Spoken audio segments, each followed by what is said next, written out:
téimi a lug ó bhain lei sin agus labhairt le daoine atá gabhairt san ort agus chomá leis an libert beidir atá an antún chur immert níos mó na daoine eile Roland Stát I gcurchan cían na Gaeltachta agus sin ionadaí ó Rinne Gaeltachta an Cormaic tá I gceannas na strateise fi blian go Gaeilge agus Meán ó héanaí sí bhaimimeach údras na Gaeltachta. Tásúlainn go méid an plé oscailte agus go méid an plé simúl agus go méid an plé dóchlánach ach tá muid géire I chéintú chomá go méid an plé réasúnach agus go méid an plé cuidíoch agus go méid an plé measúl. Níl seach a héas go céanna a bheith an mún Aragóna Zoom agus atá I siomra cruníthe. Sin iarn muid choilechine bheith béisach le na chéile. Ní bheith muid an ná ghlacha le ceisteanna ó bhéal ó ghaoine tá sé rá dheacaid margheall an Tionóladh ach beidh deis ag daoine mar sin héin a gcuid ceisteanna a chuir isteach sa chat de réir mar atá an plé a ghail rá.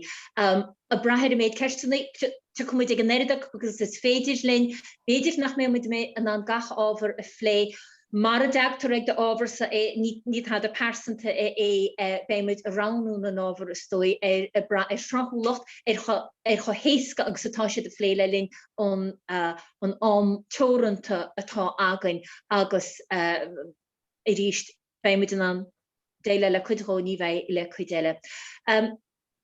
Somid is cursís an gurchuige a bheith an tróna Tá brint am Cormaic go duna cursís a dasach obair heachta níor hain méal ní had an téantágra atá idir lábh ach tá go leor eile buna gneagraíocht chomá bhún Jonach.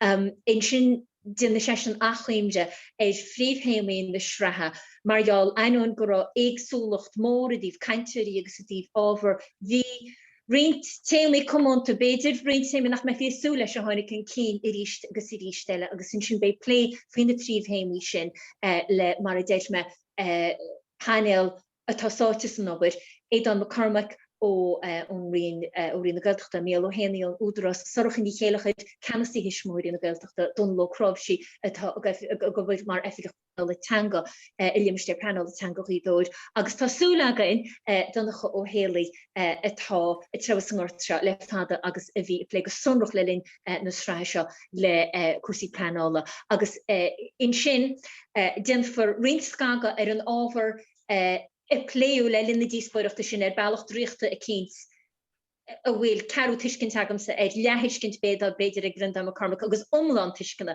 ag Martin Hawkes agus sin chuid cláú le rudaí agus le chunaidé béimiid an I heachta éisiigh na téimí sin am éigen eile ach dúspóire Rinneáin chá bhéiteachta sa inseachtain. Faoi an Ealaíon an traise beidirachsteach leis an godéile an ábhar tharbún againn.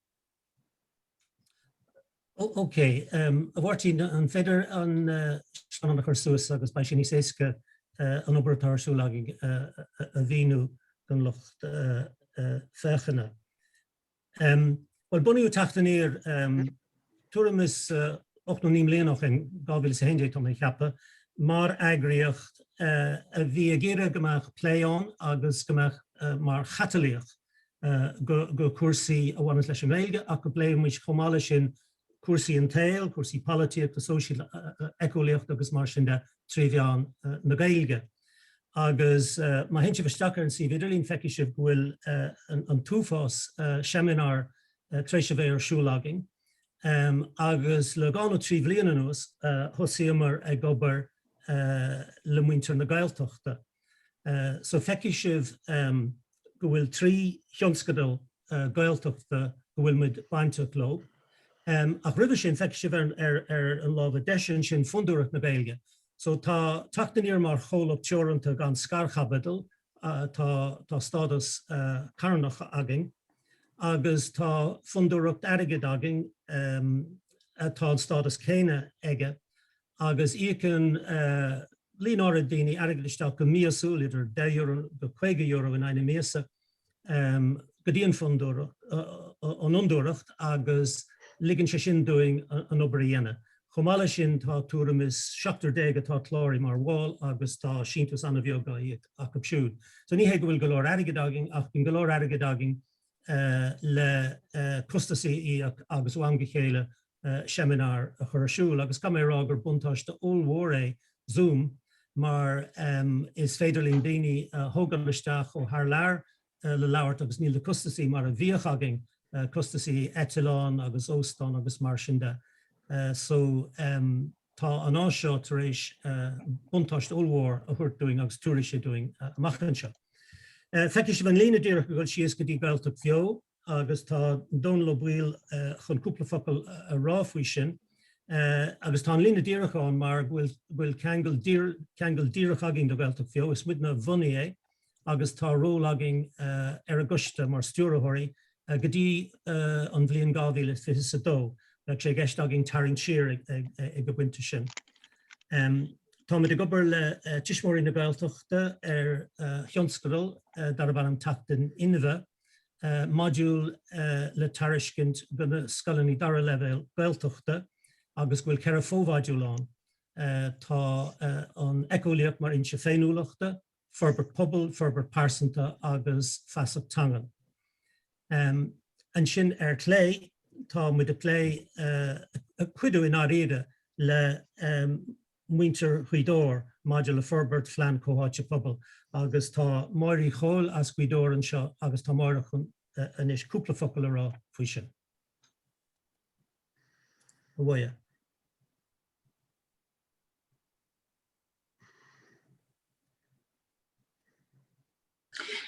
Cormaic de Brendan.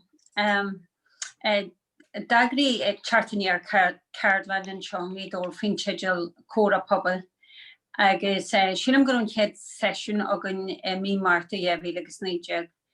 Agus vi couple session agan Cora Pobble organization. Agus bonu trial as mo Ealaíon costlishan cafe down there agus jalwarach toshalte lemaja homastu. Agus mas sin rasmid gro Gaeilge plan forbere coheja a alwe da lemister planale change an Earraigh.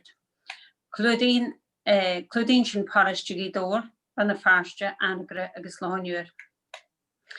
Baniu coste sealada do bhí hel Aibreán an plan forbere agus de co-Aibreú leidir idir na costí éitiúla.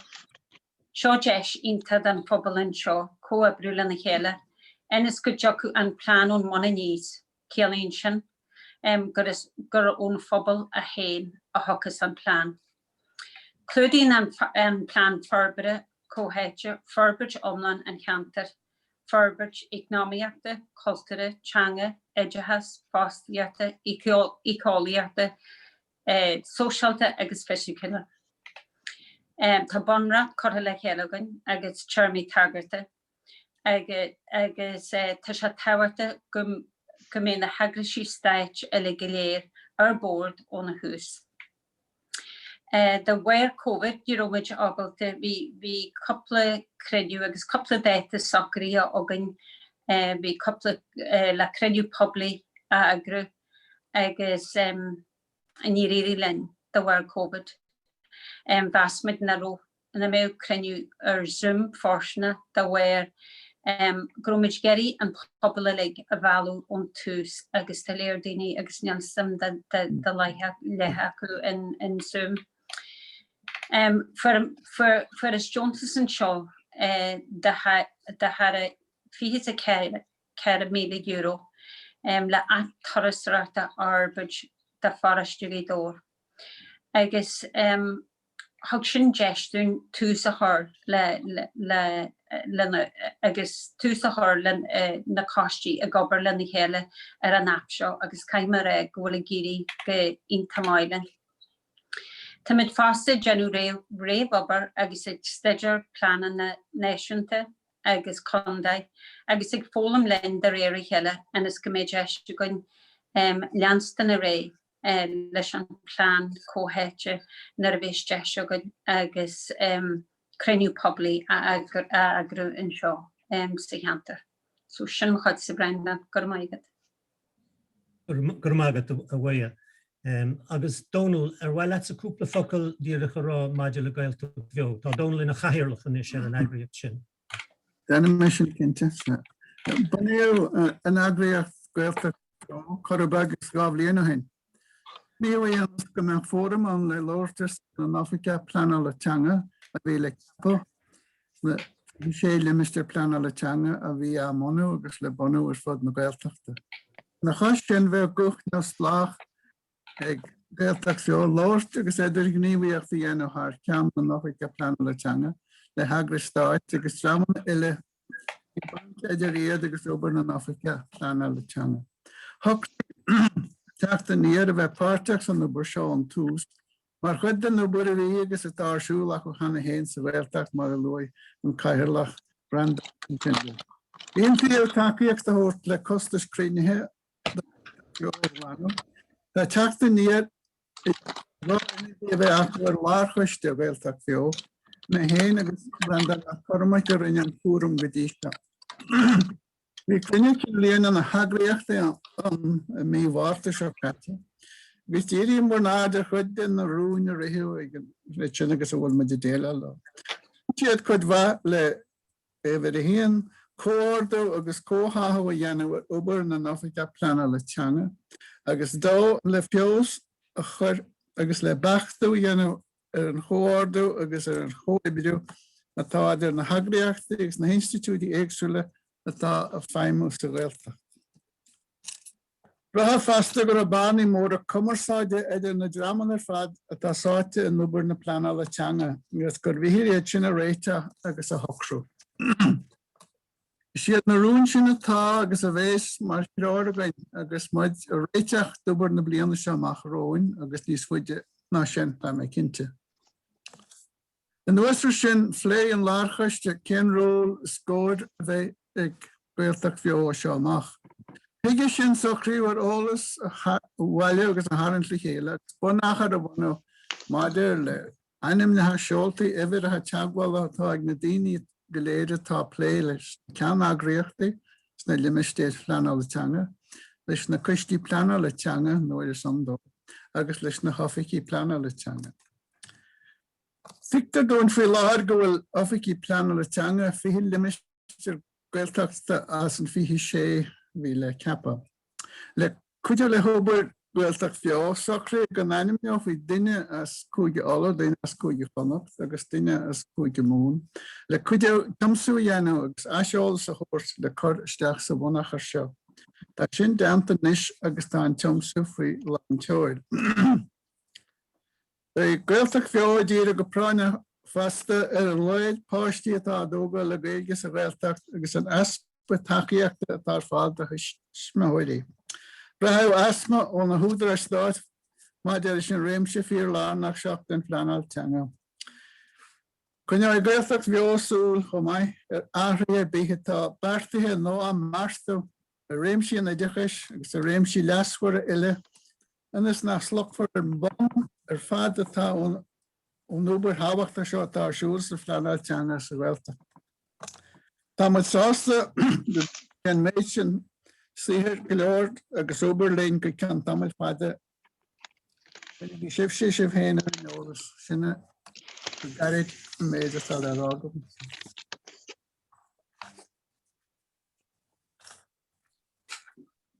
Sin é an chorumla mar bhain sé le Teacht Aniar. Gur mí maid chu sin Déardaoin mar sinné le Teacht Aniar tá seach amach an ghail ag an gadascoile an scóranach agus sin le cainteanna a rachtalú le bhfuil se 8 nó 10 inis agus tá chuide go na príomhhéir mé tarníile na príomhhéamaí tarní le chéile ex nach bhfuil agus féidir I bhíana sin méid ábhar a clúdú nar bhlár chur a gcuimre go chuidein díreach ceir de pléú na ceir bú a tháinig cin mar héamaí fuan mar ar thoirí a bhíon tub sa blé. Se well an chéadú dhéarigh ná go raibh na cainteanna Harbh sever mar a dúirt tú hain chorumla, agus bheith sé an dechar a chumara cuimhseach a dhéanana ar céir de thart. Tá gachtain an dulaisteachar an siomh agus éiste glób tá si ná na fí seánna eáil ar a suaimhnas. So mar sin níl sé gceist agam sa a chumara cuimhseach a dhéanana. Ach díreach is dói puintí ára ordu agus beidir go mbeadh sé mar chair dus na daoine nárastal na cainteanna ar fad. Agus dálan scéal ní racht ar an beag do bhíine adrastal ar na cainteanna ar fad, ach bhí roiint má daoine adrastal ar níos mó ná 5 cín agam. Rud a bhí spéisiúil. Bhí trí mór héime gceist leis an srá seo, bhí an Gaeltacht I ggóthaics na páirteachta. Bhí an Gaeltacht agus an eicólaíocht, agus bhí ceisní comhaimsear na Gaeltachta. So is dóigh gur thosaíomar, bhealach thosaíomar le cruthóir a Aibreán an díon ar iompar an stáit agus I leith na Gaeltachta agus tá Airraigh an Aodhán. Bhealach bhí sé níos laiciúla go dosómais le Benó Ceallaí a déach ar an ideolaíocht agus an cóthaics liberálach ina bhfuilimiid a feimnú. Ach go bunúsach mar bhhain sé ideolaíocht an stáit, gur trí fuintes go bhéid fí a luath ná mar bhhain sé leis an stáit sa lá Tionóladh an ról atá ag an Gaeilge ná mar simbol. Ifar dó gur rá persanta nó individual I seachas curchaig a pobil. Agus ifar trí bhfuil áit láidir eici I gcónaí I réimsí áid gan saoil cosúil leis an choras ach gur írsní iad sin den ámad í an stáit láidir faoin Gaeilge. Agus ag an céine tá sí á bhúna ó Ceirblín díreach ach ar an gatainna bhfuil feibhní a bant leis go bhfuil Cainteanna múntóireachta treis titim agus dábhrí sin bhfuil Cainteanna náiltí treis titim. So ag ligtar gan Cainteanna titim. So sin an áitina bhfuil go hideolaíoch agus banan sin leis an choras liberálach a chur an anbhéim ar cearta an individual airige dhéanamh ar a mán go tuí gachtain níos rud nach bhfuil firma ag an tú ar mar atá cuasaí I America. So sin an cóthaics ideolaíochta. Mar a hagann sé go dtí an Gaeltacht, Cafarrá go bhfuil an Rinne agus an túdar as a feimnú I mealach eile ar fad a gcíre cuidú leis a bobbal, ach tá siad gá dhéanamh leis de cóthaics tá bhaid níos láidir ná iad siúd, agus tá siad a feimnú I ggóthaics freisin nach bhfuil feicear gumsa an ceanreacht atá mar ba chóir ó bhar an stáit. Agus sampla bháin ná in san phlean fiche bliain don Gaeilge, bhí sa láthair déanta go mbeadh cócoiste na Ealaíon, Earraigh bhí banteach le ceist na Gaeltachta agus an Taoiseach mar chaithirlach, agus gur fis domsa níor tháinig an coiste sin le chéile mór an, agus gur fis domsa chur líomhreaig go deire leis nó tháinig sé stach mar Taoiseach ag an tú. So mar sin níl an tróir a tacht ón bhar, agus dábhrí sin caithí na stát Theirbhísigh feimnú leis de cóthaics atá teoranta. Ceapan go sé tábhacht é sin rá. So feimíonn tú mar sin feinn tú painéal agus sa phainéal mar a dúirt Benó Ceallaí tá freagracht gan chuacht, mar níl na hinstatúdaí stáit a Cormaic páirteachán, níl siad páirteachán seachas an Rinne agus an túdarás, níl HSE na Córlaí Cundé agus mar sin de. So mar sin tá tura an beit tura rééisint teoranta ceapam leis an obair agus tá na painéalathe ag gur a daoine a bheala seachas go mbeadh an stát héine feimnú ar sud an painéal.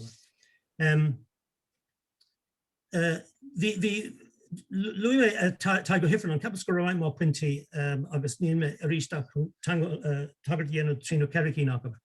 Bhí annachcuid cosúlacht idir na rudaí a dúirt ben, na rudaí a dúirt cruthóir agus na rudaí a dúirt taigh chomá. Luath taigh an cóthaics in nítar a cearta an duine éonar úsáidentanga seachas cearta an grúpa. Curann an stát muoinú peibli ar fáil, sa láthair airgid ar son líon teoranta gníomhaíochtaí ach go mbíonn lucht labhair na tanga freagra chuid bhas cóhas chuirc an cín na tanga féin. Cén chuí ar féidir le stát a bheith feimnú le lámh amháin, le deire chur le tanga, agus ar lámh eile tanga chuineáil beo. Sampla a thug sé tangachaí dúchas a Mheiriceá. Bhí an puinte sin go láidir ag cruthóir an túr aige ná an stát ag banistú na Gaeilge. Tailiad atá dógáil lán le Gaeilge gur cinenne gníomhach atá an poiste thógáil sa Gaeltachta anois le Gaeilge agus is léir pobal díreach tanga a bheith san Gaeltacht ach má in úsáid na tanga sa phobal nach bhfuil gníomhach. Agus rud eile capas a bhí spéisiúil mar a bhhainn sé leis an sicúlaíocht a bhhainn leis de ceisteaní seo ná bhí pobal díreach Gaeilge na Gaeltachta Éiríonn daoine atá gníomhach go bhfuil na gnásanna tanga áitiúla I gutine níos táhachtí ná an rud atá arsúlach a pein. So léiríonn sé ar bhealach go ngéiltear go cuacht an bhéarla. Now bhí ceann ó luúin céinar nach rá chuid cainte díirithe go sunrach ar an Gaeltacht, hí na rudí bhí gá ráige ábhracht an Gaeltacht, agus bhí sé a caint faoi cén fánach bhfuil daine óga gníomhach in agraí deonacha nó sa folaíocht, agus luí sé fiací aspuist aspa tííochta. Ach maidir leis an Gaeltacht bhí puinte anna wathaige ceapam atá fearna cén chuig gur féidir daine óga a bheith timánta dá geantar hain, nuair a higann siad go gá siad an ceantar sin ágáil mar nach bhfuil postaní ar fáil. Déir gan mara chuig nach sin sunra goisteach í an ollscoil agus a bheith na coní san Gaeltacht. Ach í dtír conal sus le nócha faoin géad na gasúir na daltaí iarmhain scoile fágan siad an ceantar le haiad agus tríú levéil agus ní féidir taptar as mar nach bhfuil na postaní an. Na capan bhfuil Mícheál bhfuil rudí le roiid Mícheál faoi sin maidir le postaní a crú sa cóhéics nua ina bhfuil de marachtáil. So capas gur an puinte sin an táhachtach. Rud eile a tháinig an cín I gcain cruthar ná ceist an taide. Bhí taide déanta mar is ólaíb an stadar cribseach agus denú gábhéil sa chocht agus an sin an abhreitna bhar níos déanaí. Agus an ceist ná bhfuil taide leanúnach arsúil mar a bhí, agus ná cógamach go háirdí ggóhéics na plánála tangan. Meabhraíonn héinníb gur chur an rineidechas beire le Institút Tangolaíocht na Héireann roinnt bliantach inán, agus móthúm pásanta go butún mór a bhí an mar bhí institút in sin a bhíon cumas ar taide a dhéanamh. An go ré eolaíochta Michael Cronin, rud amhána luaidh sé agus ní mé golisteachán an tráma na tangan sa Gaeltacht. Deir mis a gárad ná in sa síocht na Gael tá ocrachaí an sin mar a bhhain an sé leis an ceangal idir gach gnéig an saoil idir an timpeallacht agus cultúir.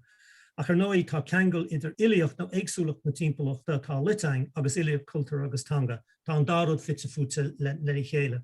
Cén bailach gur féidir a bheith caint agus a gníomhar san ilíocht na timpeallachta agus gan a bheith a gníomhar san cultúir agus tanga nó tangachaí atá faoi bhagart.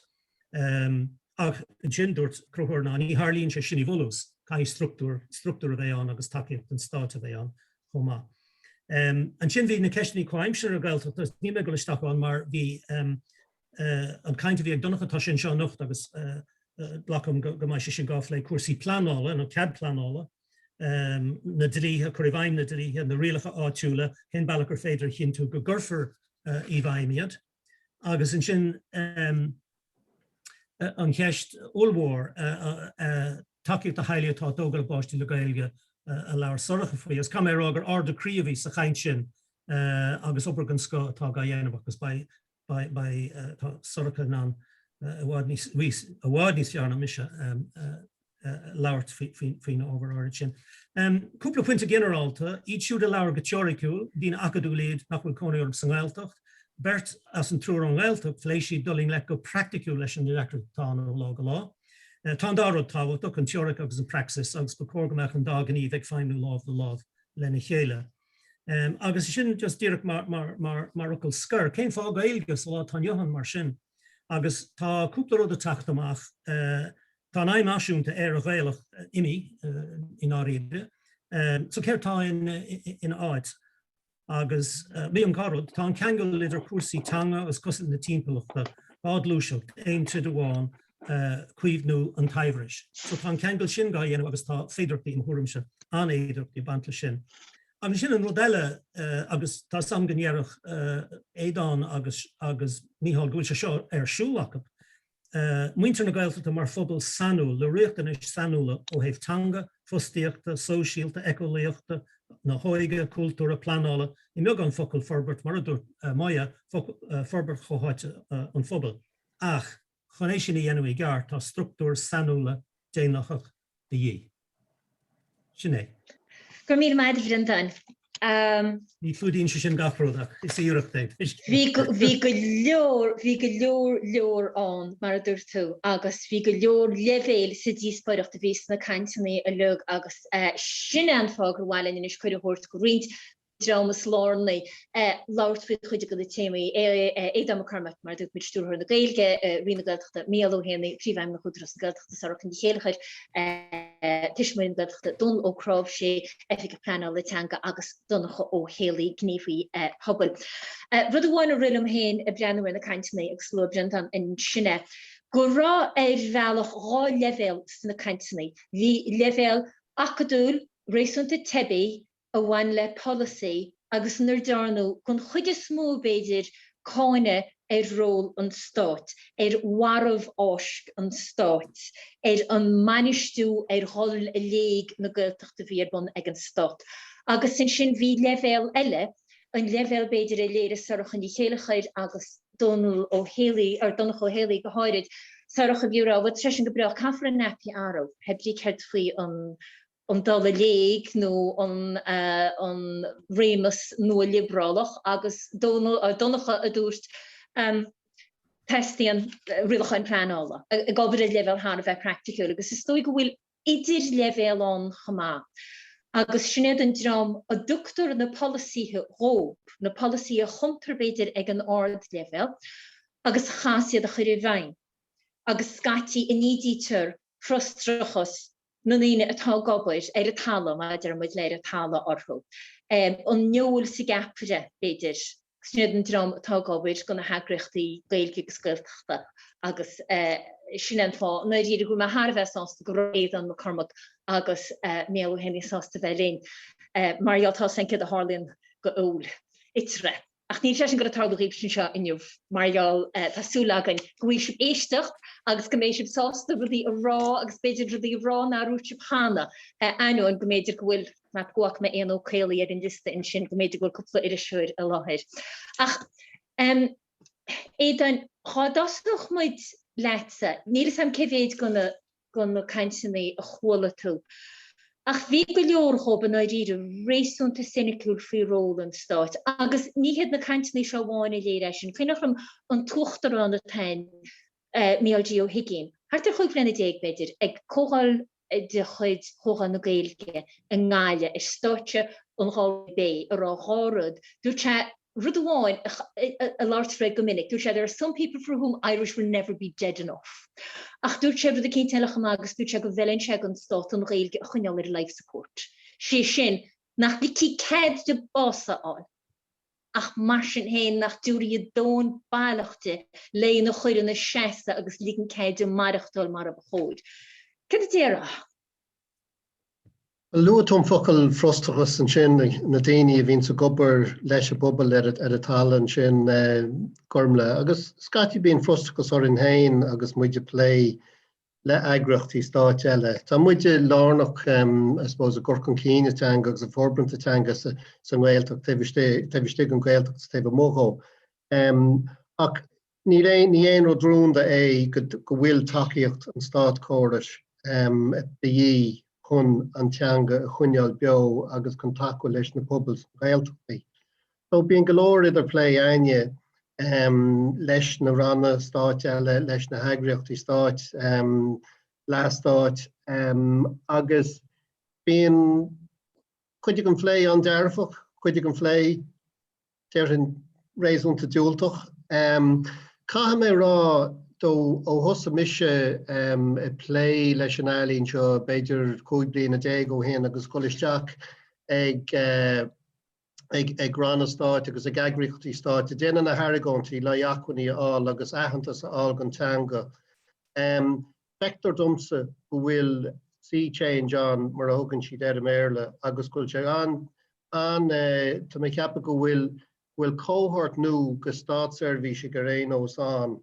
Tá bhd níos dearfaí ecans go bhfuil má hain túisteach agus má dhearann tú listen tá 5 bainion seo agus buineann sé má bhíonn tú de chástóg tugann siad éisteach mágóg agus go minic bhíonn siad an rudí dhéanamhid. But an rud a thug mise faoi deara le cúpla bliana nuas go bhain tú éisteacht níos fearr ó na hagriachtaí stáit. Ná ní sam a bhfuil sé sin mar jaall cohort go státservíse gi bhí ar a bogáiste acab seo mis a túirméocht an isis agus dúir tú beidir an dhearmid rudí nach na róirt mit hána ach mis a túirméocht an isis sé a bhraham sé hain ná go bhfuil cinál meón a bhhad níos oscailte ag an drám níos óige tá takeí isteach sa Stát Chóras agus bhfuil tá siad níos díreach sprochan a bhaint amach agus má eicinn siad go bhfuil faibannaí an bhfuil siad géarda takeú leat le go le réiteach na faibannaí sin. Níos am a bhreagrainn se sin de ceist, but bín frostragus buinte leis an obair seaine freisin a runne bhlam ná leis sin na héine agus scatí tainmid ag agra Stát eile i ggéire na Airraigh dhéanana agus bín dorse dúntórin ar an freisin. A darlíonn sé sin go minic. Inis, dúirt a gúil sé fásaí ach os agan gur a go leor plé ag level an réalta sinneamh nó ag level an choiste éireachtais faoi heidirhí sí Gaeilge. Má bhreaíonn tusa sé Earraigh tá goil tríd ar commission lá is inéireachtas leis an Aire Chambers in jobh a plé leis an Meán. A go leor gona forálacha is this a militanga sin agus atá teach an cín ón rasúra freisin go leor multifiúntacha teach ón rasúra agus cá mé rá tá gach mis siar beidir 5 bliana déag ní dóilinn go meach seans na grástain chuide gan rudí sin a chur shríd agus ní me chur éon lucht ar fulatóirí maiall ar sin. Tá mis se kaint fi beidir daoine bhí is this a Stát Chóras a hain servicig paibli Stát servicig. Agus a rís se just mis kind of a brethir kind of a feáil an tarthú atá takeí a rudaí feictar dúsúil rudaí a bhhad níos dearafaí inis agus bhfuil bunsra inis go mbeidh bunsra má sa reachtaíocht nó seo a bheits le chuir a bhaim a bheits le tógáil sa déimlíonna macróin.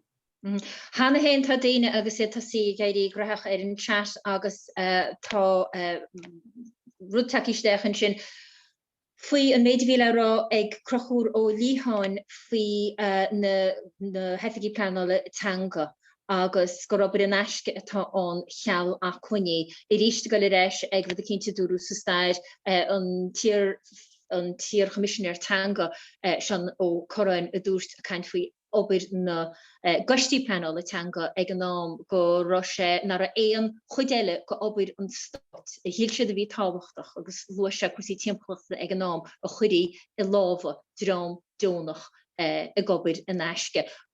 Don le cráibh sé. Bhfuil obair seagamh se gan rá cheall achhuiine. Well, hit a couple of jarku vi go there. Sheelan better go an process asnawa mar a loyu sin ans na cainteanna roi crochor agus bini Ellenrod goal cadwar raimsí la clúda agane agus better go nomerke raimsí la clúda agan agus go heri in ta agriachti leg plans na raimsí kierne nawal páirteach nawal in Iachalaru ve purchase a planal changa so goal me da ag féimú a voluntas agus sílam met ein rehe gal process planal changa mar loi bremin níos loie go gai process cóhéite vi an agus go na hagriachti a ligar an talú a gobor le heile leis na costí planal changa si bonus an planal changa na faibanna a hanch agus a dalang leclaá so caiimid vi onrici fan na faibanna go na faibanna ton cén fáhil a rélig go gal legs na Gaeltachta agus a bheith onrici fan na faibanna sinna agus a tort prífa ar roi macanta agus sin an bonus a tarrod. Tá rudí jarrafa an fásta agus ahantas le fáil agus creú na fáil an nudras a herfa sinna tá geréis an teanghile inta mai na cruúhi a dur na Gaeltachta. Higlomsa Janwal go réalta mission seángaí dóir hiige man fóna hógáil da lia hí an Moscrí na Magellar an Chearrúa na líise naris.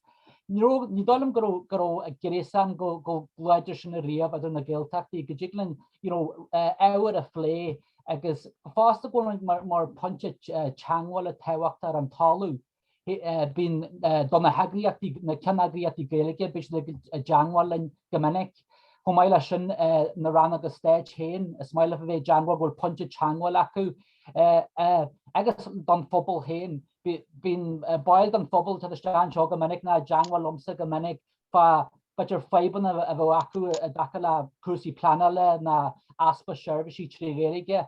So tá sé táhachtta ggóil punta teangáil mar sin sa Gaeltacht agus sin go raibh inta dearfa ton ggóil áfagí planale teanga lonnaithe na hanna le Gaeltacht leis agus sílim gur raithe se dreisiú a maihan seo. Chonnacha tu mu réisi de cosí planal fi cheanúme ach bhí tus lé leis an broses planal le teanga le óhú plan bhfuil nach chaseige. Is fechan teiris an gí ó bhfuil an choras I gaibú. I bhíine sin na cainte a rinne tú hain, bhíine sin na cainteile liste edfu an godí seo an nacht. ó bhfuil éon bhiltaí agat sa go éanana atá láthid ar painéal í an chuí ina bhéiteach muidrodí ausú. Tá cinnte tá trí rud bhile móla má tá cead amman is si de lua ag go buinte seo. Agus tá herbh sásta clostáil ó Aodhán go bhfuil dearcha níos dearfaí is ag stát choras seachas mar a bhí nuair thosa séisiún ag obair sa réimse seo. Agus má tá dearcha níos dearfaí beidir gur seo an táim a bheith ag glorog áirithe ar cuidanna na bailí a chahan an stát leis an Gaeilge agus leis an Gaeltachta speisialta. So tá ag molla tríród an seo, agus tá bhéití na tríród seo dhéanamh sé difriocht ná bhór feicta gomsa ó híhann painéal teanga, mar ag deir hir hall, ní féidir ligint dana ifigí painéal teanga bheith mohann sin as péin, agus iad ag trá in an stát córis, mar bhfuil an stát córas sásta an cinál taíocht a thórcóp. Agus an tríród a bhla tá gáhla gon banan siad le dosach báir a seachad na Gaeilge I chéad dún eile. Agus buása go rud a hálan nóair a banú scéimnáirt na Gaeilge gan rud a bethe chur na áit. Bhí go leor lochtaí ar scéimnáirt na Gaeilge agus tuigim go maith na lochtaí a bhí agus higann Roinn na lochtaí a bhí agus go divan tá mé ceappa go rá Bertie O'Henvere a dinis going I Aodhán gannearna an Roinn iad hain. Multi a choráid in Roinn Earraigh gáhílas a cúig le go bhétaí an scéim ahrú sa gcuas go mbeadh sé díreach ar páistí faoi séblin díos seachas a bheith díirí ar na páistí ar an teanga bíoh sé béirlan ó Gaeilge se bheith go pena féin. Agus nar chúla si dríomhreis. So beidir go bhfuil sé nám go reis ige sin. Agus an go divan bhí sé sin molta ag an comisiún ag an stadéir dinú ar an Gaeltachta agus an Turasóireachta réiti an stadéir cuimseoch ar an Gaeltacht. Bhí sé molta go méach le héad a scéimán. Now bhí an méid Earraigh bhí sé ag mulla bhí sé bhádra ó mhór, go speisialta nóair a hit an choras Earraigh as a chéile agus bhí mu de grochas Earraigh sa tír díreach in sin. A choréonchaí, feicta gomsa gur sin rud amháin ar Cainteanna.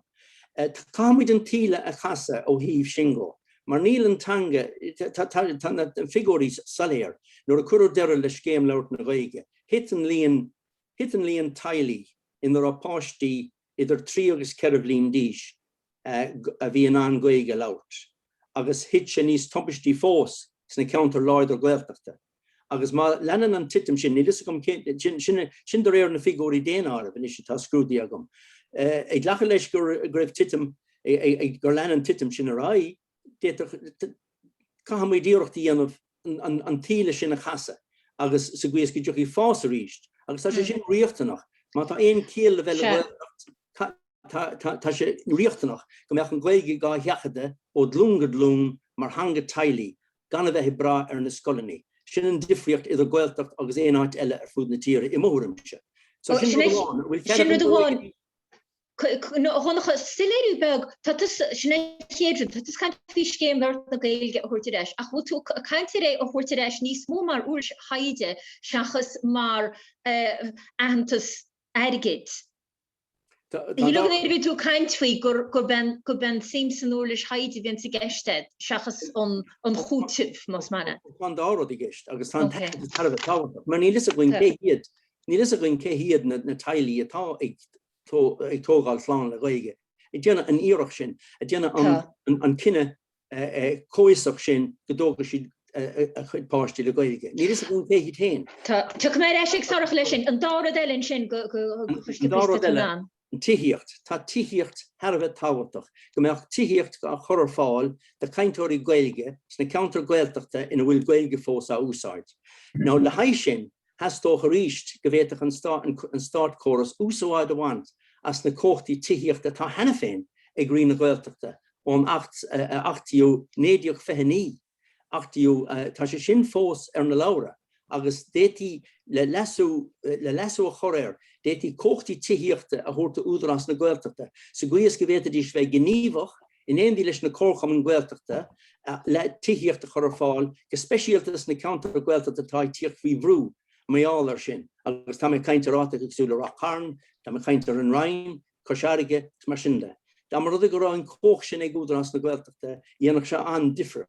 Now smaoine tá cócht ag údarás na Gaeltachta monach na hógáil, agus fostíochta chur fáil, ach níl an cóchta chub na daine na cainteoirí Gaeilge hen sa gobars na monachan sin, níl an cóchta chub iad sanna chunáil san Gaeltacht tre úsáid amhaint as an tíocht. So sin capan gohfuil sin an tarnarod, agus an tríorod a bhein sé caintear. Ná ire í deire hir hall, tá sé ná deire a chur leis an scanal a bhainans le teornach an na Gaeltachta.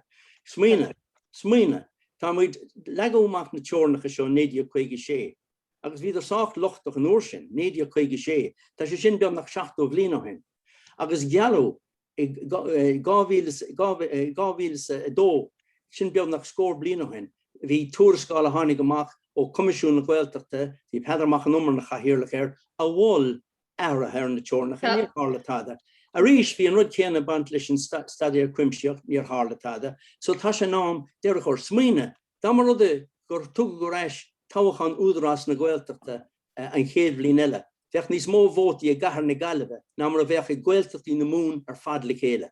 Ronnacha gur méleid húb sin bhúhána iad ach is fiúid a luú ríist agus go dtíhann ceist na plána le tá se takeín cín ríist agus ríist eile. Tá cupú takeíisteach ar an chatach Barlama as goáil na cainteoirí eile ar painéal. Fílí éanaad chiadfáilte. Méú héna stíomhhaimime nach údarás na Gaeltachta. An rud sin a dúirt donnacha in sin, agus tá sam go dóigh go bhfuil tusa in se le leir faoi rud a dhéanaan san túdarás seachas an rud nachnean an túdarás. Ach tá 5 éigen a baint le cuasaí plánála san Gaeltacht. Atá tíocht an cín ar bhealaí difriúla in choile cheantar Gaeltachta. Nis déití rá beidir go 5 le cuasaí plánála faoin tír éanús inéireann. Ach tá táhacht ar le i baint leis, i bobbal sainúil teanga atá lunaí i gceantar Tionóladh.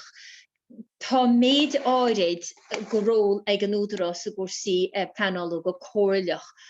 A bhecinn tú go mo chóir nó go bhétaí, cé go bhfuil go leordul go siar cura oraí, go bhétaí leis an údarás ról níos lárannaí a bheith acu a gcuirsaí plánála na Gaeltachta.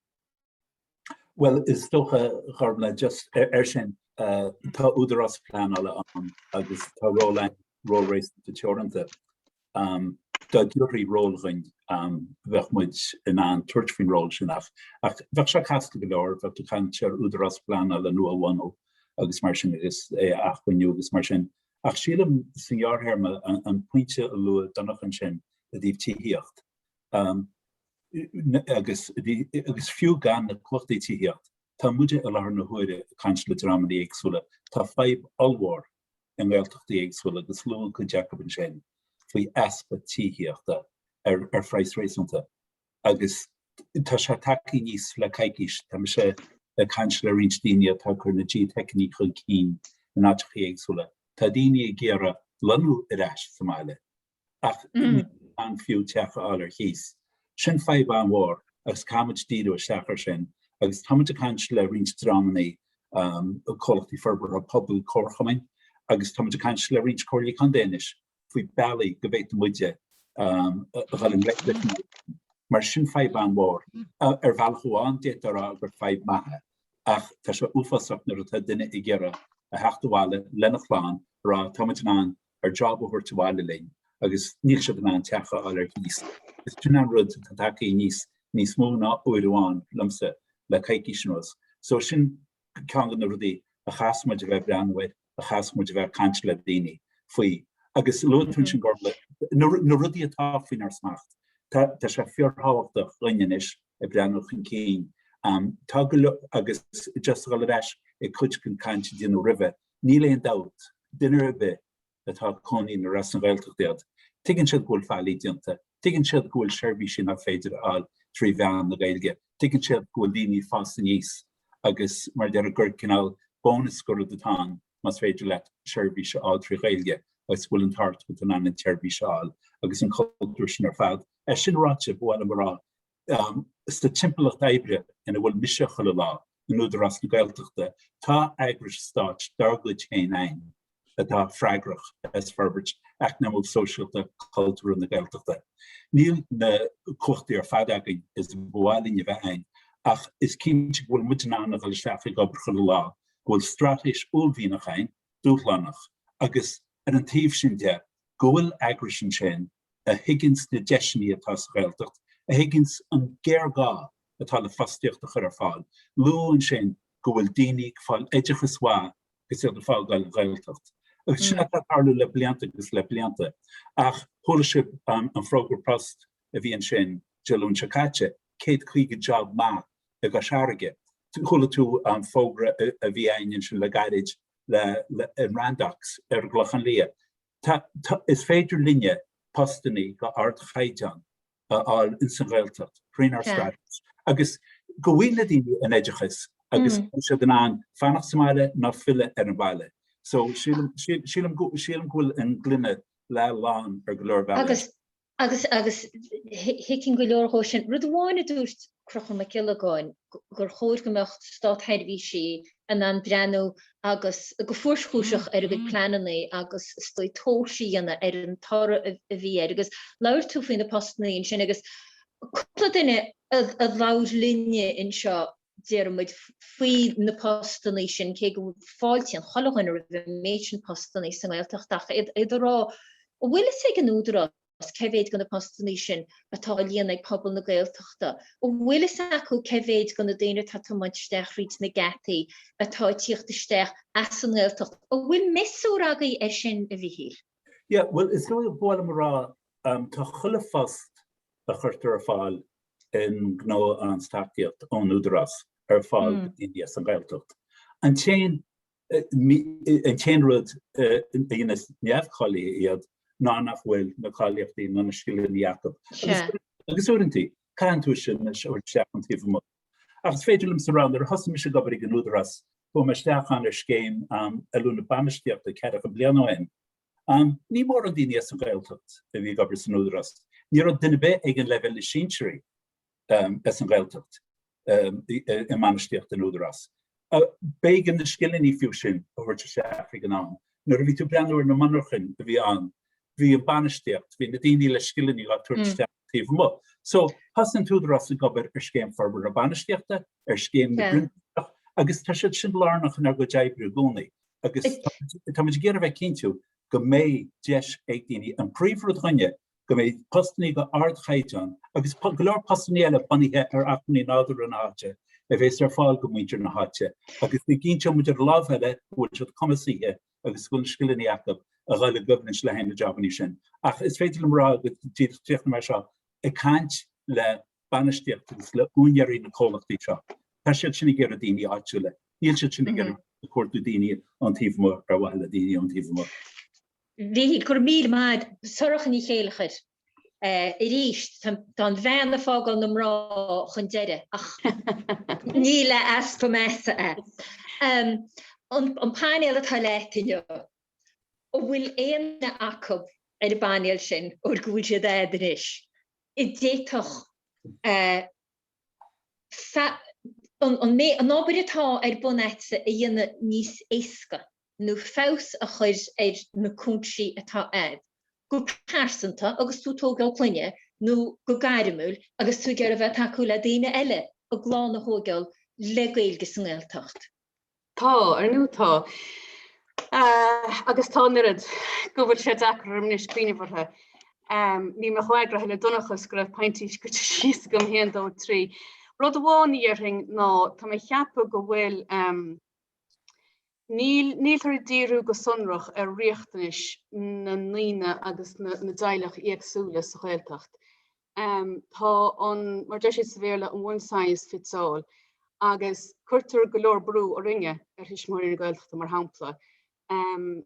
Freastal ar in Ealaíon teilech agus bevráling é sníana agus sin an aimime bhecha goine machchanse ach an taige de chur fáiltoing. Tá achfaní tóiranta ann agus is tócha go bhfuil agus go bhfuil mar seo amach luach go má in iadún teacht ar a bhód. Gur bhfuil sé beidir difriúil bheit díreach ar an gcainteoirí dúchais agus bheit díreach ar an duine a bhfuil Gaeilge có hennahéin. Agus go bhfuil a bhd níos smú cúna amson don bhlamór agus don duine hádíre an teanga gálam agus ha cheappa go a dhéiscin san sa chóras granála teanga chumá. Is ní léir mi cheart lei sin agus tá ar fad a bhábhar sin ach caafar na riachtanis éagsúla a chaint agus freastal níos fearr i dhéanamhartha. Agus ní léon chúis gur féidir freastal i dhéine ar an uile 6 duine agus an duine go bhfuil an uile 6 riachtanis có chumá. Sin rud amháin mór. Tá mé cheappa go rud eile an chumá agus a rís beidir ná haon tóch éadán ná ní hálam leis seo. Ach úranta don duine a gobar in agras bheag Gaeltachta tá díreach bheith strachailte lá go lá. Go bhfuil Cainteanna agus go bhfuil úranta seasamh anna achrannach le tógant chur chósaí Gaeilge. Agus go mbíonn sé sin nuair tá tú gobar a leibhéil a phobal. Tá tú gobar le daoine, tá tú cainteó lá go lá, nuair a bhí rudí níos fearr sa tír ví tú dul measú tú bula agus fiúháin nó ra tú gobar bhúlhall a bhéin sa siúpa agus tá tú gobar nuair a bhúlann den éigen mar sin leat mar taringó siad nos éigen leat. Ach tá bhí aspa agus tá aspa takeíochta ón mór an nuas. Do aon duine a thug seasamh láidir ar son na teangan tá mi si cheappa agus tá míid á dhéiscin san ó hebh cuasaí pleanálaide. Agus tá samplaí eile gom nármhailm lua nocht. Ach dus na daoine tá strachailte lá go lá sa phobal tá an takeíocht sin mutha, mar ní léir deile going. Nuair a hagann den éigen tósaigh nuair dhéann sé tam si gur se a dhéanana agus ní gur réon Gaeilge leir lenaing tum bheith dhéanana. Bhíon takeíocht a thugad. Chornelí ru son go cheart duitsnú go a gáhaitnú go jaaschuid é dhéine. Tá sé cheap go laspa take. Sin hárat mór Tá eile an chumá mas élam é lua. agus sin nuair stochan nuair hosnig túisiúir na Gaeltachta feimime go náisiún a chohí a hochtíag. Is airnáil is agriocht lá nu bhí an oning a daáil a réim sin teilig ach is airnáil lá nu bhí an chumá. Hit réim sin teilig idir há stónú idir pehéid stóla bhí an bhí mar tiimiid a géin stól. Bhí gur chuisteach leis luadreachas, féidir le cuasaí Óige, le cuasaí Ealaíon, le cuasaí Deachas. Agus tá deacreachta going an airnáil sin stócha a chrothú agus a chothú agus beidir nach ítar go rómhaithe sa Gaeltacht go fóil agus sin rud eile stocha. Go leor sin mar. No hácha heineachim agus a hóna tu mé rééis faoi chuide gan na pointí sin faoi an nómed a chaime a gáile teart mé tá rintra dí simúlaráte a dhéine Tá chuide gan na teachtar chudí fada agus ní bheimiid an na teachtrachtaí a lug a léb chomuid ag an rusin faoi an méidir dúirt crochú fin na planan í tan agus nach fétí se bheith éfachtach cheall achhuiní. Ceiste éán édan má Cormaic na ghlacha lei sin tuigean méidir dúirt se faoi bhugaiste in seanre an puibrin na dégóchan ach nar a cócht ag éirí ag an nám. Córa ceiste, níl sam bhfuil éangala tuairta a chuir an buinir cid a dúirt éirí san na machtáma sin.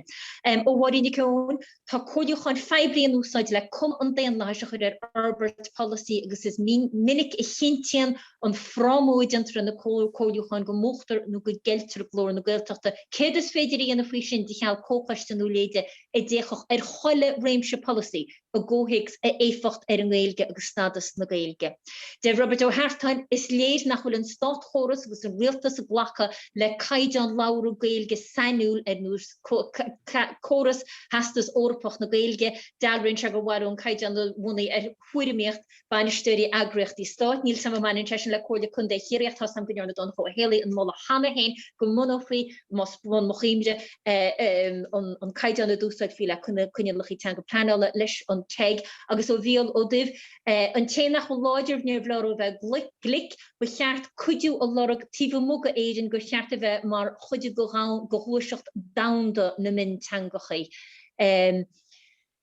Crochúr ó Gaeilgeáin ceist bhunúsach ag crochúr cenchaí a bhfuil gairí le curchaige ratha an Stiúrthóireachta a gabhar phobal Gaelach na Gaeltachta san éigeandáil agus ina bhfuil siad agus an nula léig is stoppa. Sean a dris goilg ar mac cean fan ar lorg an túd údras na Gaeltachta cúchtaí breise i riamh agus colm ó cinsle a géntú le pointí chonacha is féidir le bíocht reiste go sin frio numed ach rud bháinna dúr sorchan í chéalchar agus hainech me le dúnla lo crop sí fan numed hónil tá tusan thu héin a gobid a measc do phobal Gaeltachta héin mar effig painéal le teanga. An rud sinna dúirt sonacha, scatí go mbeadh ar teasa láidir a hóigeil, scatí go mbeadh tú a go le naí mianta a bheith ag daoine eile de phobal. A nairion tusa isin, a nairion tú go mrahan éon chuid gon phobal ar bhfuil tú freastal, go bhfuil an Gaeilge in na wach nó in na chosc nó in na ualach acu. Caithe siad Gaeilge labhairt, má tá siad níl sam le dúnt an sáil go do fleas Gael, dúnt sáil ó Rinne Gaeltachta, mar bhíon choilehórta Gael fríd an Roinn. Well, ní dóilm gael sin go bhecinn siad gur bacatón ní dóilm ghfuil an Rinne an údras go dtíon sin ar híomh na coinnealathe le chuiste ar dúntaí. An drám ág go heirithe frí chuig bíonda ís ar chun iad sin ar mar bhuala agus is dalaí an meón agus an dearcú sin na hiagbhail a dá ís ág na Gaeltachta. Tá leor néhí fáilsí seo hangí dór stair aistearí go dór agus leor iontatón a chun síos ar stair chóisialta go dór ó níideag trá a híon go dtí níideag áha híon. Agus rud tal a sonrún na daoine sinna muintear í scala don fórhór agus le gró. Daoine a for ideitheas agus hanig a ráis go dtíon cheantar agus ní bhaine thuir siad aistearí go dór bon a bhunlaí siad na glúnta sin. Seo daoine a hanig ar an tíal an cús an chéad seo caite agus háir siad an ainmhe leis an stáit uair agus bhí siad chomanta ar híomh an stáit uair agus bhí siad naisiúna a bhunlaí siad an pobl go mór. Bhí Trúna chead agus sin mar rúintear jogamsar an bhanscáil agus cinnte gur bhunlaí siad na dine, bhíine cos le Franti Muní agus Annie Honnail. Sílim ghfuil aspa mór de sin fi lehead agan náil daine bíag múnlú an pís ág sin agus go se foicha le bhí go déta siad eil ar na main hóseálta le iad a bhúnlú agus náhfuil an fasta Gaeltachta sin go léidir an na tís ág agus a bhí anne agus sinna rutan an geirí gáil an leiclis an fastach sin agus an brád agus an más mar bheith crothóirin sin go déta an stáit chóras a dhéanú. Sílim ar dúsplaie mar léirí muir chunamara thar na bliantaí me a pobl leidir agus glúiseach leidir pobl is féidir le airthaid móra thar a bhéim agus dá na cantra Gaeltachta agus neisna tanna pointí teangáile sin agan agus meid ag cant le heile dá glúiseach leidir Gaeltachta agan agus meid aontaithe ar na príomh hospaí atágain sílim go deochain thar a bhéim bhaid níos mór an Stiúrthóiris. Agus is sílan tú go bhfuil an takeíocht trochuir ar fáil ag good sin gan Stiúrthóiris ó bhfuil se be gaibbrú leis an na nascaní sin a chrochú. Well, tá mai go leor, tá me de deanghil le heile tá me jabalta na feibanna tugann na phlé a le chola bhéib ar le cholan leiclis na feibanna. Dhéanar neamhíntas dúine man nealéon chuacht agan darad, so nealéon dhéchal a chur ar drámanna éirithe. Mar hampla tá go leor an réimse tealaí mar a luú sin an réimse is tehaachtaí cleidim as na réimsí le léir a luid sa Phainéal. Tá go leor agras ag lé an sa réimse sin hana féin, Tá réimse agriad Tharahain sin tá spé na Gaeltachta, tá Cormaic na Gaeltachta, tá Muntras, tá tús éite agus go leor agriachtaí eile. Dá tre a có a brú le heile agus stratas ige a hartan cin is na hagriachtaí sin ar fád, bheit a bhád níos éfachta na áfadí planna teanga go héanaar na costí planna le teanga a gcéí stratas a thorhan cin. So a go na hagriacht sin na gobar le heile. Meú a édan a bhfuil na hagrachtí sin a bhfuil sibse a takeúlo édan me Cormaic, a bhfuil siad a gobir in silos lo péin, a bhfuil sibse a dine bhar nóin le deisinaí cóibrithe agus cónasca a chuid fáil sa gaí agus gur féidir le bheith takeúla na chéile. Well, mas fear made it Donald is there nach will agus kamid brandware sin a vina se made it Rajek Donald, you know, Tamuide le couple blian an nos, I suppose, nor a hus with the market the Gaeltachta to do yegs and shin méidú an bushade an sin go phainéal teanga agus sé tosíocht a bhí anna go túsna na plananí all cadí is foiif a gnáir agus, you know, an túdarás agus foras na Gaeilge gobar you know, like na plananí le áisiú go na pobl na plananí chur a bhaim agus daoine all fustaí. Agus an sin kind of cóisróver le sin thusamí de Cormaic mar cinál, you know, bunshrathe chur faoi eagraíochtóireacha an sin, you know, agus le airgid a chur fá airgid cearta chur fáil gan eagraíocht agus til airgid a chur isteach a cónaínrí Ealaíon na Gaeltachta le servisi dhéana go lárnach.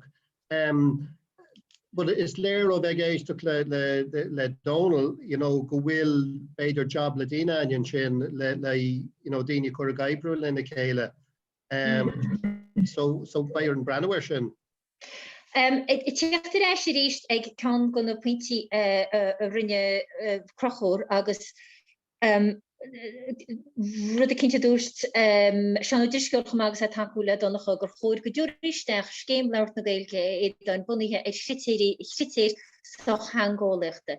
Chéile watha líb héin go metre seo inhvolta, marall gur scéimi Spáineach go riine fel a chalbh bonúsach bunta cinint le Gaeilge leirt, agus go meach misúr agéise go me lacht tóseagaí go bheici cenchaí a bhfuil gaiirí leis na polícíthe atá ag. Yeah, just maidir leis an slátó sin, tá sam go bunaí an scéim sin, ní sam céim blion siar na blianta bunaí an scéim sin agus an sin, you know, bhí na figurí angur go dtí gur curú an scéim mar eile bhíoh na figurí an chuile blion agus hus a daoine, like, donnach go rinne sé obair bra chuile blion le léirú ced bhís na figurí.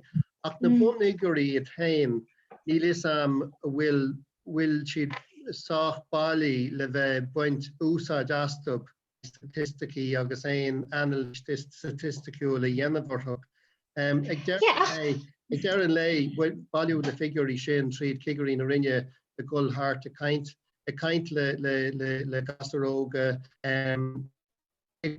dímpelacht scoile agus sin iad míhúntáiste eicem sin ní dímpelacht tailech a bhí siad agus an sin cinál an caidán, you know, bhí spigalóir cinál subjectivity an sin bhí, you know, ní anna córa beidir den ómad le gasar le teisi an tanga. Ach éis tháinig seach an déide ach riadselum mar sinna édan níor tháinig tada ina áit.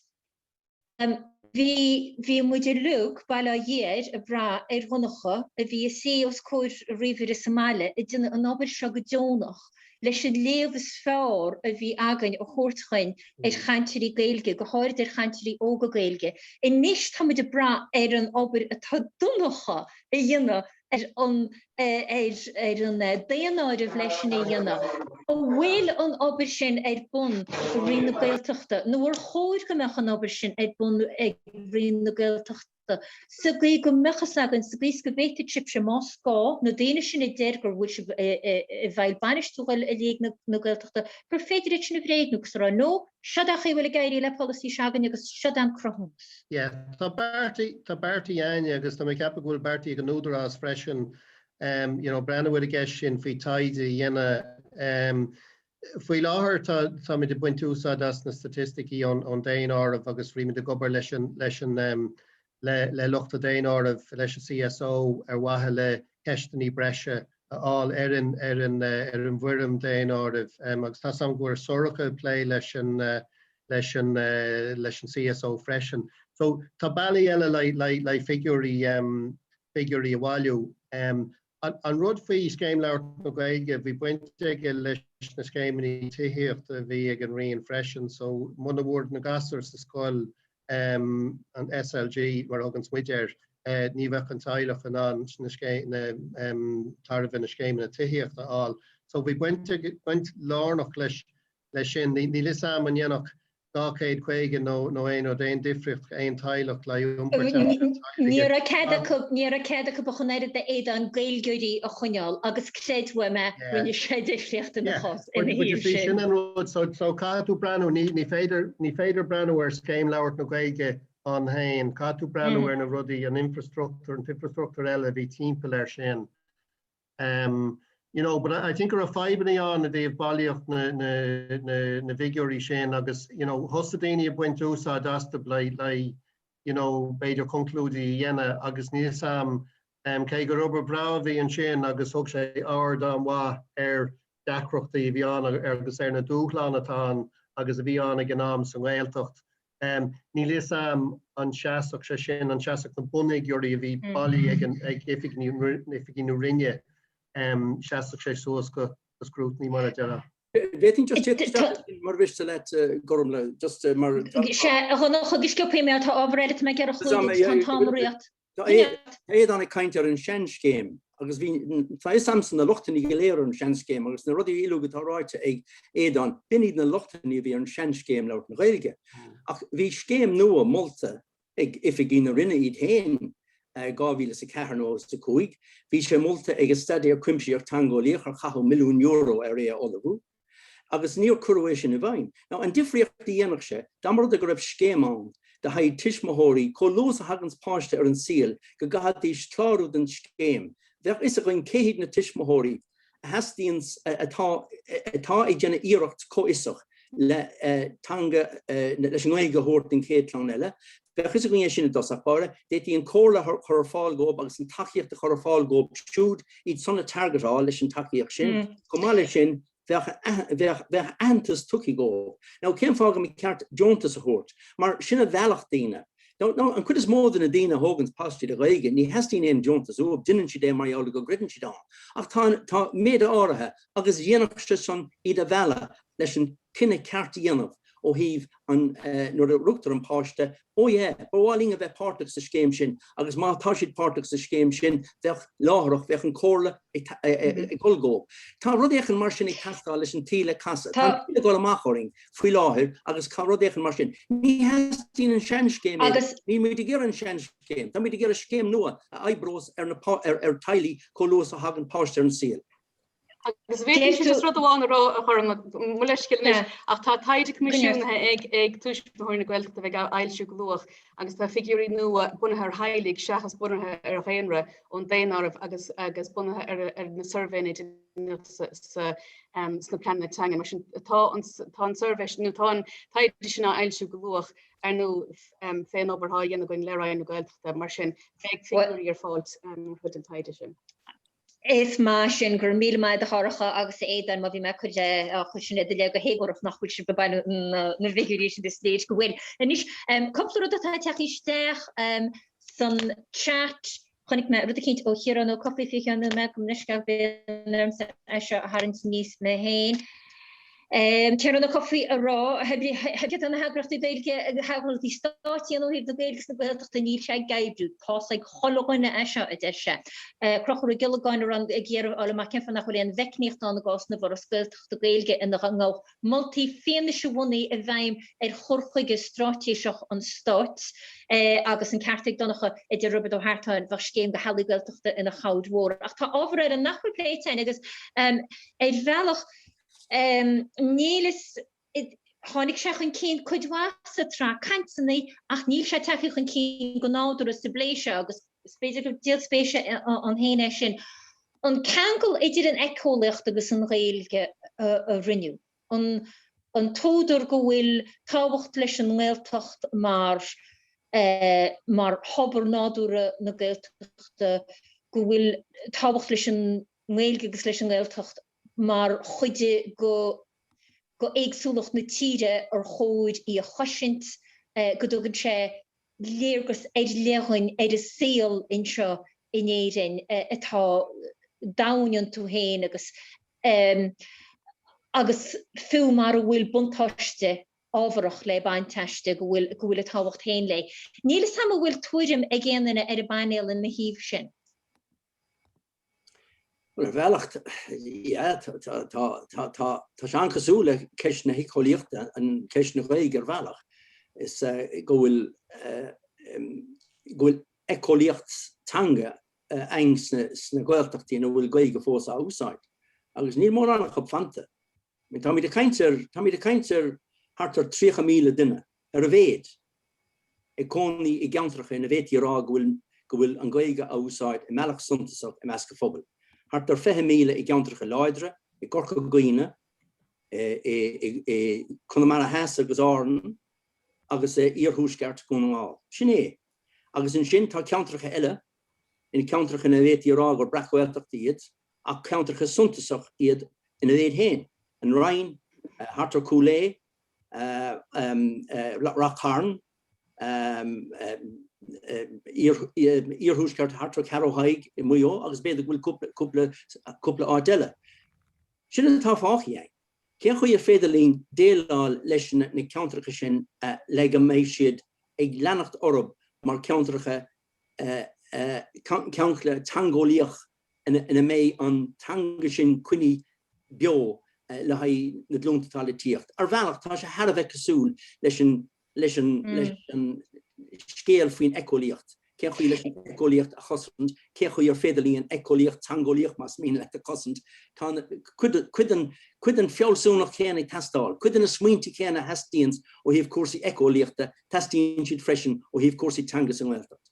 Agus éad an Cormaic, níl an bhfuil dána cheis nach seo chuirt ach it's fad an lámaint na Gaeltachta, cainteoirí mar endangered species. Gaeilge san Gaeltacht. Sal raide sal curú cuasaí timplachta a lá aníon na chairibe. Ach tá muid pléis le ar Gaeltachta gon chuintas glas tá sé I ggóréalta. Bheiceantas go bhfuil ein tionchor aige sin ar an blé faoin Gaeilge ag level níos airtan dátá etsa fú, beidir.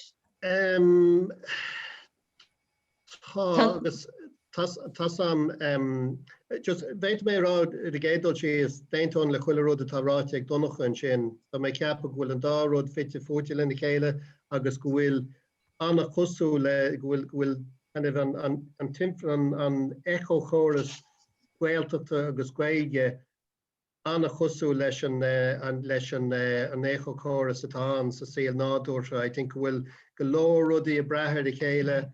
Chuileró de brethir de chéile, mar ranning tú ar nobar atá ar bun ag sorachar ag donachas réimse plánála agus ag ilimiid grúpaí atá onadíocht an sin meas na luch féchan ar luch féisteachta nocht.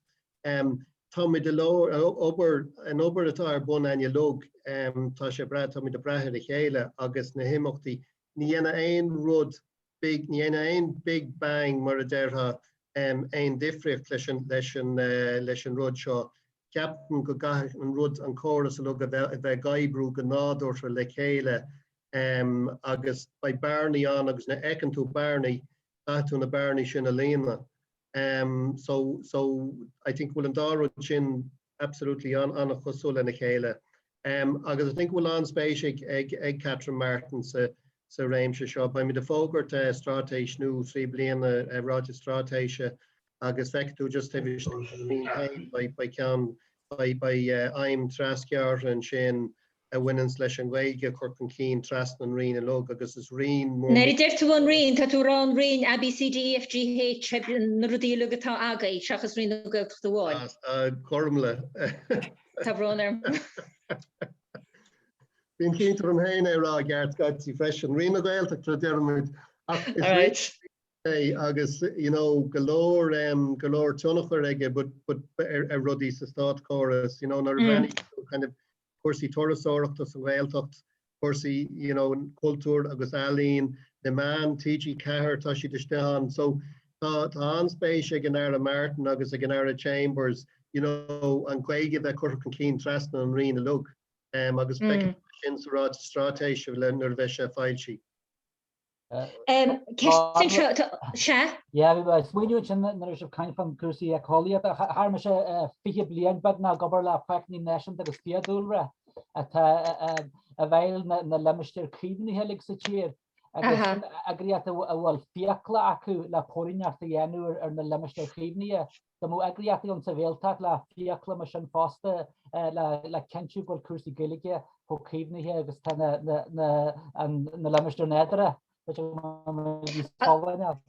Agus go dibin chunig me donnach ará bhfuil rialacháin painéal an nó rialacháin an bhhaine le cosint crinte ach nach bhfuil le cosint na Gaeilge ó an chéala is minic stop selle mid bór nach chu táma ó thárán gur tugu an áirtían ar hangan na tíide. Christóir Féileáin ar maidir le ceist na héráid ní fiú áde díadhfuir ompran duine éanaid arú córis a heastian agus mu leisce mar fléimid dóin ara a córis in neomh ach nen nach bhfuilad ach uair go lé tá sé dechar a córis a arú. Sean taig go gairbhí ar fiútóir ar an éireachtas a ahaint gur géirchéimteanga san Gaeltacht mar a hála a gás iad na timpachta.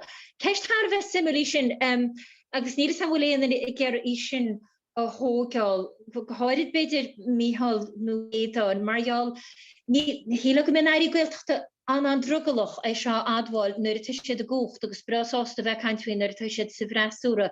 In dhéanana sé ein difteocht mesto. Yeah, well, Darren Catron took a mission stacker sin.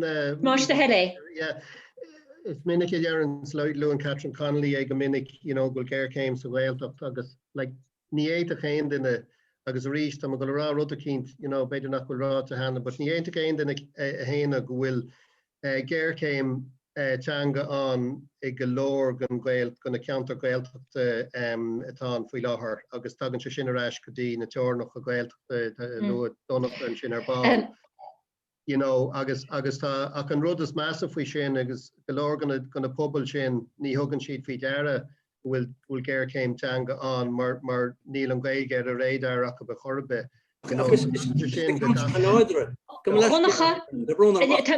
Is de counter leider Gaeltachta atá an Gael céim an níos na countercha an bhfuil an Gaeilge imi. Ní leon Gael céim an sin. Tá thart an sin. Tá sé hart. Honnacha, bhfuil is níl muidir go le tasí an ára gona sin inis, bhfuil is le ceim fá mar go se chuige me díad hééis a hocht agus dúrúm sa ag siachnig ag ceúhéis. Agus bhí mar rála brinda am Cormaic go bhéite WhatsApp a churám ach níacha me an WhatsApp chuin marall nach me an na teachtarchtí déobstoi go bhfuil sé duna dansa le olc faoi lochaid mar sin fácha mi sé tá me fearhuichaíb i lug as lé go hoscailte agus chohólach agus chomúnta í na tásúlam go bhfuil chalachna chum na féine. Mu leisce mar darmid mar an nearnamid ar nón cainte ar an ábhar a tháinig isteach ar an chat ach bé lá eile le cúnadégus me cinnte go bhfuil Martin Hawks a chuineal súl ar an ábhar sin i lug agus inis go mé éis níl sam Wartin or agat me a gael ag an tráseo le Annalí síana ar méid a fléimid a bhú sin ceart? Sílam go bhógaí mé óstra go bhfuil sé beagnach a lethir tréis a hocht. Bhí mé chun an mentimeter úsáid chun túramí an locht éachana áil ach sílam tamid thar am, so fágaí mé faoi brandán an plásúr chuir leis an ihe. Mas. Okay, well, is true sin ach vi mer play gur osáis agus níor hiic mar éis an túús ach ghfuil mit éis daine thuirt le chéile haar 3V in áréide gur a freistal an Aodhán ar a meán bhí 8 duine i láthair ar na cainteanna agus tá mit éis play a sprege. An dar chéim hánig ná nuair a glach éadán agus míhall, go dúchadís as choran fphobal, go dúchadís ar phainéal agus go méid lé oscailteán, agus ceapam gur rodán déanach ché, rodán dearfa ché. A tá céim eile ceapam gur cordúing díú ar anis agus a sin an pobal a thuirtla chéile ríist agus go gurfií an pobal le chéile leis an tábhar seo lé agus na tusaíochtaí a legacy sé. Déit fi sinna dhéanú le grúpi Aibreán agus mar sin de. Tá de gobar sin céim bailach in an agróid é sin ach tarlói sé agus tarlói sé go lua. Mar sin bhhailm ag bhainte seo clásar chuir leis an leis an íche agus buchas a gháil ibre hé leis a painéal le Aodhán le Mícheál le Sorcha Donal agus Donacha as lé an spéisiúil agus ar dúirt méid mar a bhhain sé leis an stáit bhí sé an spéisiúil daoine ón Góras a bheith agus daoine tá go ar an talamh agus iad a labhairt le na chéile agus tásúlam go bhhéit mí sé sin a dhéanamh ríist. Bhfuilm buchas a gháil mai cháil agus le Donal ó Bhuil. Le Martin an sin atá a bhín sí mun Tionóladh mar a deartha. Agus le Ciarán ó Breirtún an fear a churans na léachtaí seo agus na físean seo ar an sí idirlí na tláging. Agus tásúlam nach bhfuil méid chun aon duine fágal ar ard, bhfuilm mo bhuiachas a gháil le Gormfhlaith atá tréis é seo Stiúrthóir go fíorchumasach agus ceistení har a bheith spéisiúla a chur. Agus bhfuilm buchas a gháil leis an lucht éisteachta an lucht féchanna as bheith freistal ar seo tá bhí as chun cé duine an seo ag buchfuinte nocht agus bhfuilm buchas a gháil ber fá agus baimid arás chugad tá rud éige na boga agus tá sé geisteaging léim sa bhar na bhil agus breúrá. Gur míle a hagaí. Cormaic hín. Cormaic. Ja. Cormaic. Cormaic Brandan agus an turn.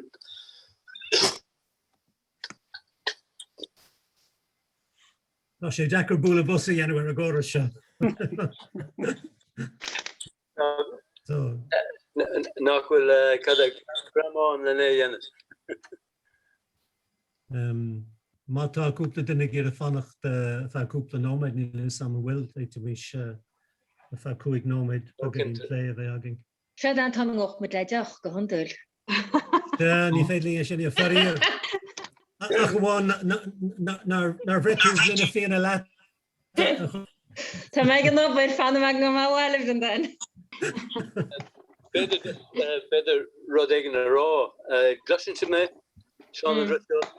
Hello, Sean. Mar a bhí a gobar san údarrát le fadan lá bhí tuiscint an tús. Go bhéiteach an túdarrás cúptaí breise aáil agus bhí sé sraithtaíocht ach bhí de loraigh. Ach bhí tuiscint an freisin nar cór dó bhí de loraigh. Sin éire. Ach níor loraigh agus de bíú bhrúaráig céim nor brúg mar hampla den troclar páir go hélan. Dúir sé lom I lárn thart gabhíos cóig. Bhí mé déanamh beag an Aibreán go raibh Gaeilge ionta gláidir caithfidh aige leis Gcomhairle chunde. Agus go raibh dóchas aige go bhfásach sé. Ach tá mé héna ceappa gur chuirigh deire leis sin agus níl me cinnte tar chuirigh deire leis san a dág sé ach cinnte níor lena go raige leis agus níor caithí aige. Ach is tócha an rudtán tá an rud sin fósaireachtaíocht agus is léir an méid a dúirt donnacha agus daoine eile